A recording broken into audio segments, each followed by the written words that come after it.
Assalamualaikum warahmatullahi wabarakatuh. Perkenalkan, nama saya Muhammad Basit Alamsyah, NPM 202170081 dari Universitas Siliwangi, jurusan Pendidikan Geografi. Di sini saya akan menjelaskan materi tentang unsur cuaca dan alat-alat meteorologi. Kita masuk ke materi yang pertama, yaitu unsur cuaca. Nah, unsur cuaca ini ada 9. Yang pertama yaitu radiasi sinar matahari. Radiasi sinar matahari merupakan sumber energi yang paling besar karena berasal dari matahari. Nah, matahari ini menghasilkan energi panas yang memiliki suhu yang tinggi terjadi karena adanya fusi nuklir. Nah, yang kedua yaitu lama penyinaran dan sudut pandang matahari. Jadi semakin lama penyinaran matahari, maka dampaknya adalah pada sudut datang matahari. Sudut matahari berbeda karena bumi posisinya bulat dan rotasinya agak miring. Yang ketiga adalah suhu udara.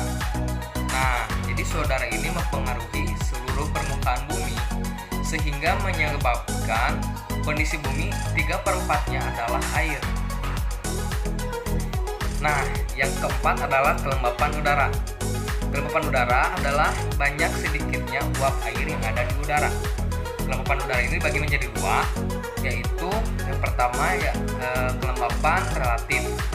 Kelembapan relatif yaitu perbandingan antara jumlah uap air dalam udara dengan jumlah uap air maksimum yang dapat dikandung oleh udara tersebut. Nah, yang kedua adalah kelembapan absolut, yaitu banyaknya uap air di udara. Lalu yang kelima adalah tekanan udara. Jadi tekanan udara merupakan banyak sedikitnya uap air, kemudian ada massa udara. Udara memiliki ukuran dan tekanan. Udara memiliki tekanan yang dikarenakan ia memiliki massa. Nah, yang keenam adalah penguapan. Penguapan dibagi menjadi 3, yaitu evaporasi, transpirasi, dan evapotranspirasi. Evaporasi merupakan penguapan yang berasal dari perairan terbuka. Nah, transpirasi merupakan penguapan dari makhluk hidup. Nah, jika evapotranspirasi merupakan penguapan yang berasal dari keduanya, itu yang berasal dari makhluk hidup dan berasal dari perairan terbuka. Nah, yang ketujuh adalah penutupan awan. Jadi awan merupakan kumpulan titik-titik air yang terjadi karena adanya kondensasi dari uap air yang ada di udara. Lalu yang kedelapan adalah kecepatan dan arah angin. Jadi angin bertiup dari daerah bertekanan tinggi menuju ke daerah yang bertekanan rendah. Nah, yang kesembilan terakhir adalah presipitasi. Jadi presipitasi merupakan peristiwa jatuhnya cairan, bisa berbentuk cair atau beku, dari atmosfer ke permukaan bumi. Nah, presipitasi ada 3, yaitu embun, hujan, dan salju. Embun merupakan uap air yang mengalami proses pengembunan, proses berubahnya gas menjadi cairan. Lalu hujan merupakan jatuhnya air dari atmosfer ke permukaan bumi. Nah, yang terakhir adalah salju. Salju merupakan air yang jatuh dari awan yang telah membeku menjadi padat dan seperti hujan. Oke, mungkin itu untuk materi yang pertama. Kita lanjut ke materi yang kedua. Nah, di materi yang kedua ini kita akan membahas alat-alat meteorologi. Langsung saja kita masuk ke materi yang kedua. Alat yang pertama adalah data logger. Fungsi alat ini untuk menghitung atau mencatatnya sinyal listrik. Satuan untuk alatnya yaitu Celsius. Jadi cara kerjanya itu dengan cara sensor yang terdapat pada temperatur data logger, dia itu akan mendeteksi secara otomatis perubahan naik turunnya derajat suhu. Nah, jika sudah begitu, data akan dikirimkan ke mikroprosesor yang nantinya ditanam pada alat melalui sinyal listrik yang telah diukur secara otomatis untuk diolah dalam bentuk data perekaman.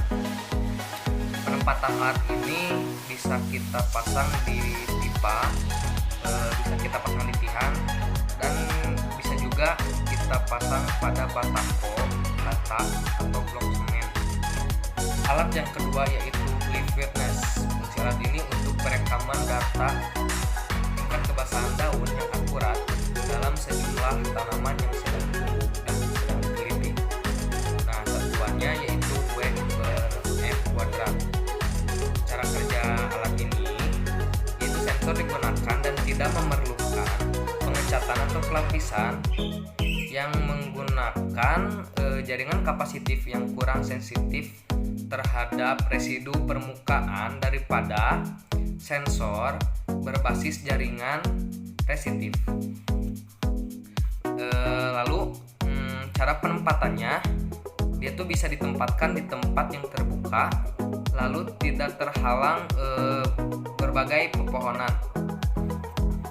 Lalu alat yang ketiga yaitu barometer. Fungsi alat ini digunakan untuk mengukur tekanan udara dan digunakan dalam peramalan cuaca. Satuan alat ini yaitu atmosfer dan CMHG. Cara kerjanya, jika tekanan udara yang tinggi menandakan cuaca yang bersahabat, sedangkan jika tekanan udara rendah menandakan kemungkinan badai. Cara penempatan alat ini itu dipakai di lab dan juga bisa dipakai di stasiun pengamat cuaca. Alat yang keempat adalah anemometer. Fungsi alat ini untuk mengukur kecepatan angin dan besarnya tekanan angin. Satuannya bisa meter per detik, bisa kilometer per jam. Cara kerjanya yaitu anemometer harus ditempatkan di daerah terbuka. Pada saat tertiup angin, baling-baling atau mangkok yang terdapat pada anemometer akan bergerak sesuai arah angin. Makin besar kecepatan angin yang meniup si mangkok tersebut, makin cepat pula kecepatan berputarnya dan mangkok dan dari jumlah putaran dalam 1 detik, maka dapat diketahui kecepatan anginnya. Cara penempatannya yaitu diletakkan di lahan kosong yang jauh dari barang-barang ataupun pepohonan. Lalu alat yang kelima yaitu hygrometer. Fungsi alat ini untuk mengukur kelembapan udara relatif. Satuannya itu Celcius. Cara kerjanya, hygrometer terdapat 2 skala, yang satunya menunjukkan kelembapan dan satunya menunjukkan temperatur. Cara penggunaannya dengan meletakkan di tempat yang akan diukur, kelembapannya.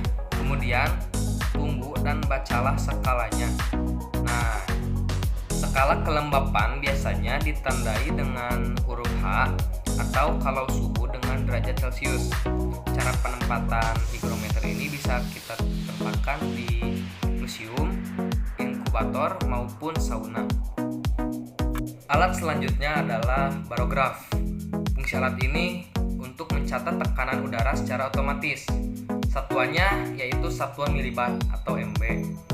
Cara kerjanya yaitu arah angin akan menggerakkan pena pencatat pada kertas pias sehingga dapat diketahui tekanan udaranya.